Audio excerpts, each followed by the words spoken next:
Kisah Rasul pasal 3. Petrus dan Yohanes menyembuhkan orang lumpuh. Ayat 1, pada jam doa, yaitu jam ke-9, naiklah Petrus dan Yohanes bersama-sama ke bait Allah. Dan adalah seseorang yang lumpuh sejak dari rahim ibunya, yang dibawa dan diletakkan setiap hari di gerbang bait Allah yang bernama Elok, untuk meminta sedekah dari mereka yang masuk ke dalam bait Allah. Ketika ia melihat Petrus dan Yohanes hendak masuk ke dalam, ia meminta sedekah. Maka Petrus dan Yohanes menatap dia dan berkata, "Lihatlah kami." Lalu ia pun memperhatikan mereka, berharap untuk menerima sesuatu dari mereka.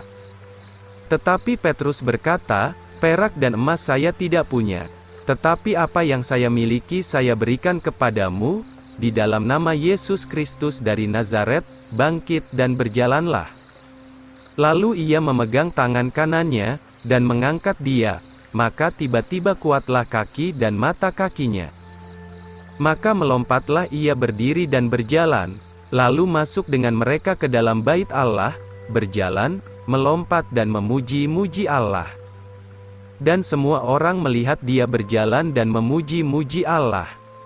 Dan mereka mengenalinya bahwa dialah yang duduk meminta sedekah di gerbang Elok bait Allah, dan mereka penuh dengan keheranan serta takjub atas apa yang telah terjadi kepadanya. Khotbah Petrus di Serambi Salomo.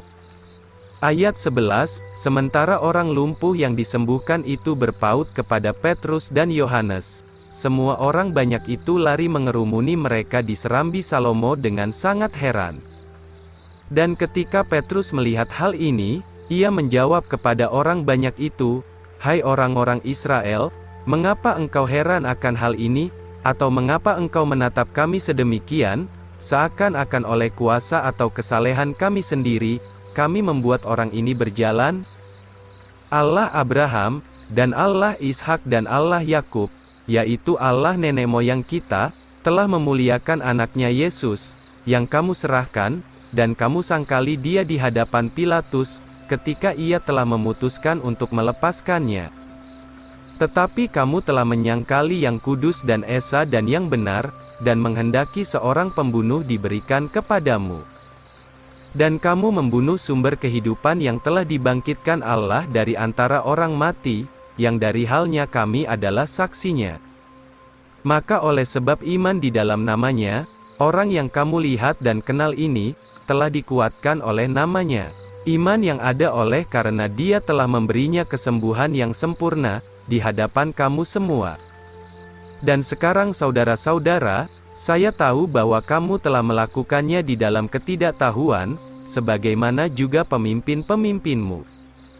Tetapi hal-hal itu yang telah diberitakan Allah sebelumnya, melalui mulut semua nabi-nabinya bahwa Kristus harus menderita, demikianlah telah digenapinya.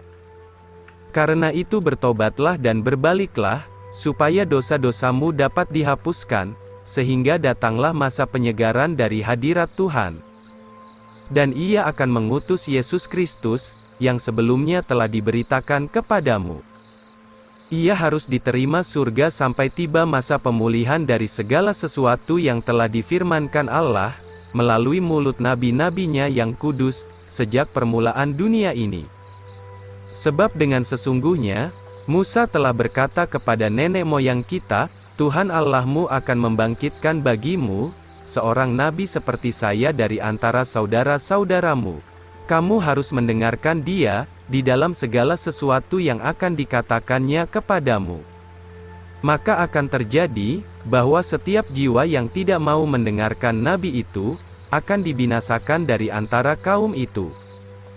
Bahkan juga semua nabi dari Samuel dan seterusnya, seberapa banyak yang sudah berkata, juga telah mengabarkan sebelumnya tentang hari-hari ini.